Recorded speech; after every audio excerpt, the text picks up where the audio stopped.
Bonjour, question du jour. Donc, on va aborder le sujet l'inconscient. D'accord? Comment notre inconscient fonctionne et pourquoi, lors de la dernière vidéo sur chronique du jour, eh bien, j'ai insisté sur l'importance des mots et sur notre inconscient. Notre inconscient a une capacité infinie, on va dire. Il enregistre à peu près 2000 informations par seconde, ce qui veut dire qu'il enregistre tout ce que vous entendez, tout ce que vous voyez, tout ce que vous ressentez, tout ce que vous percevez, d'accord? On imagine, vous êtes en voiture, vous regardez la plaque d'immatriculation qui se trouve devant vous, la voiture qui vous précède, et bien automatiquement vous allez l'enregistrer. Vous rentrez dans un lieu, même les odeurs, vous les enregistrez, les couleurs, etc. Votre inconscient a la capacité de tout calculer. Par exemple, le nombre de livres qu'il peut avoir sur une étagère, vous vous en rendez pas compte, mais il le fait. Pourquoi il fait tout ça? Parce qu'il a besoin d'emmagasiner des informations qui vont lui servir pour organiser de nouveaux programmes. D'accord?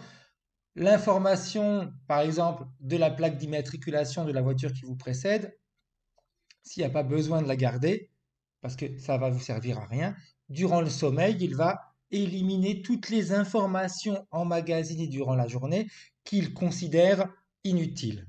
D'accord? Mais il y a plein d'autres informations qu'il garde et avec lesquels il va créer des associations et suite aux associations créées, il va mettre en place des programmes.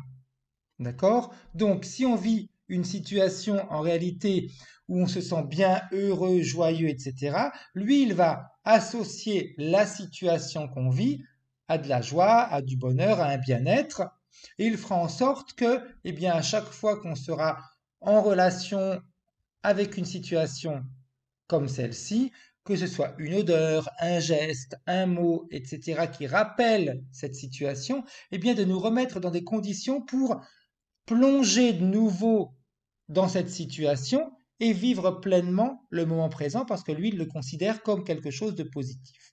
Par contre, s'il associe une situation à un danger, il va faire en sorte que l'on puisse fuir, que l'on puisse s'éloigner le plus possible de ce type de situation. C'est-à-dire qu'il crée des programmes avec l'association qui a été faite, un programme est créé et le programme il est là, latent.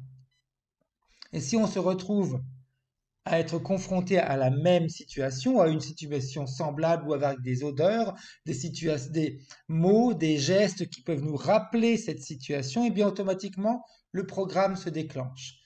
Donc ça peut être un programme qui va nous pousser en réalité à vivre pleinement la situation parce que c'est une situation de bonheur, ou alors un programme qui va en réalité nous inciter à fuir la situation, ou alors à agresser, ou alors à se fermer. Il y a 1000 processus, d'accord? D'où, quand je disais l'autre jour, dans l'autre vidéo, l'importance des mots que l'on utilise. Il n'existe pas uniquement le plan éthérique, mais dans le plan physique, il y a des mots, des concepts qui sont très importants. D'accord? On a des peurs, on a des angoisses, on a des doutes, on a des manques de confiance qui sont très souvent dus également à tous ces programmes qui ont été mis en place. Et comme ces programmes sont mis en place depuis notre naissance, eh bien, très souvent, on peut avoir ce qu'on dit, ben, tiens, il a un comportement d'enfant. Ben, c'est pas qu'il a un comportement d'enfant, c'est que c'est un programme qui a été créé lorsqu'il était enfant. Et ce programme-là, il est tout le temps actif. Donc, quand je disais régressif ou phénix, dans notre inconscient, c'est pas la même chose. Parce que retourner en arrière dans des moments difficiles qu'on a vécu, notre inconscient, il n'a pas envie. Donc, il va nous faire fuir, ces événements. Par contre, pouvoir déployer nos ailes, réaliser nos projets, comme le phénix qui renaît de ses cendres et de se dire waouh, finalement j'ai réussi à me relever, etc. Notre inconscient, il est satisfait, il est bien content de tout ça. Donc vous voyez l'importance de porter l'attention également sur le plan physique. Notre inconscient, il est extraordinaire, il peut changer d'un moment à l'autre nos programmes à condition qu'ils se rendent compte qu'il y a certains programmes qui sont devenus obsolètes. Parce que l'inconscient ne crée uniquement des programmes qui sont là pour notre bonheur, pour nous défendre, pour nous protéger, pour qu'on soit heureux. Et quand il se rend compte qu'un de ces programmes-là, eh bien, est devenu obsolète ou contre-productif, il va l'éliminer. Mais pour ce faire, eh bien, on est obligé d'être en hypnose et de faire on va dire une hypnose, une hypnothérapie. D'accord? Avoir un thérapeute à côté de vous qui vous met en hypnose et qui va vous permettre d'aller chercher tous ces programmes qui vous empêchent eh bien, d'être vous-même, qui vous empêchent d'être heureux, qui vous empêchent d'être serein, qui vous empêchent d'avoir confiance en vous. Mais consciemment, même si on est conscient qu'on a des mécanismes qui sont destructeurs, des mécanismes qui peuvent être limitants, notre inconscient, lui, il ne va rien changer du tout. Il ne travaille que lorsque nous sommes sous hypnose et qu'à côté de nous, il y a quelqu'un qui nous fait travailler.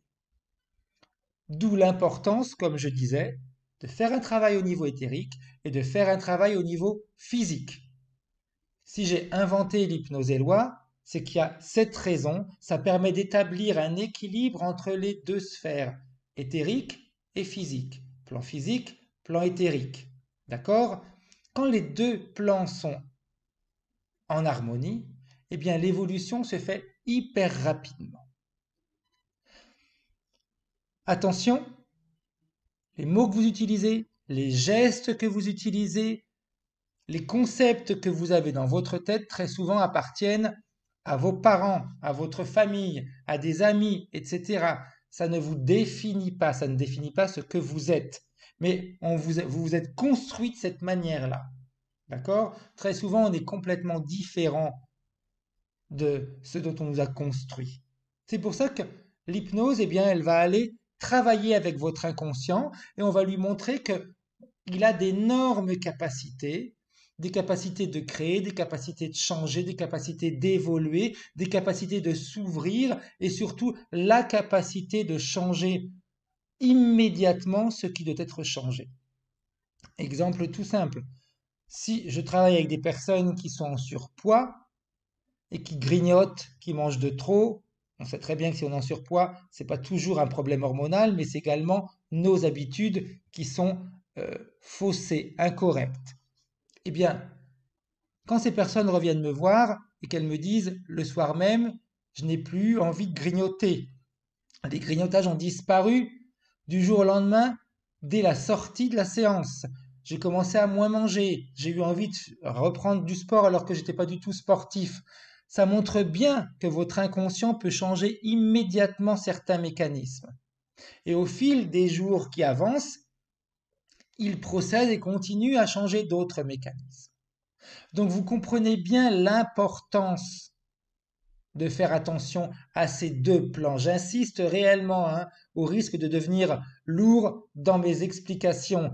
Donc arrêtez de toujours dire plan éthérique, ça fonctionne très bien, donc on s'en fout du plan physique. Non, le plan physique est hyper important, vous vivez sur le plan physique. Vous respirez sur le plan physique, vous mangez sur le plan physique, vous rencontrez des gens sur le plan physique. Donc il est hyper important ce plan physique. Donc arrêtons avec ça c'est pas important, ça on s'en fiche parce que sur le plan éthérique ça fonctionne comme ça, comme ça, comme ça et comme ça. Les lois sont pas les mêmes. Les lois au niveau éthérique et au niveau physique, elles sont différentes, mais elles doivent s'associer. D'accord? Donc, à partir du moment où on a compris ce concept et de l'importance de notre inconscient, et que tout ce qu'il met en place est pour notre bonheur, mais des fois il y a des messages ou surtout des programmes devenus obsolètes, et bien là on se rend compte qu'il faut faire un travail sur le plan physique. D'accord? Donc, j'espère avoir été clair dans cette explication. Si vous avez des questions, comme d'habitude, posez-les en dessous de la vidéo ou alors écrivez-moi par mail, parce que des fois en dessous de la vidéo, je peux zapper certaines questions. Rappelez-vous, l'hypnose régressive, on va travailler sur un plan éthérique qui va ramener sur le plan physique de nouvelles informations, plein de choses, mais également sur le plan physique, on doit travailler. On peut travailler directement en présentiel. Par exemple, moi, je reçois pas mal de personnes à mon cabinet où je fais également pas mal de séances par Skype. le résultat est le même. Prenez soin de vous, continuez à vous abonner, continuez à partager en réalité toutes ces vidéos, c'est important. On se retrouve encore pour une chronique du jour. À bientôt, au revoir.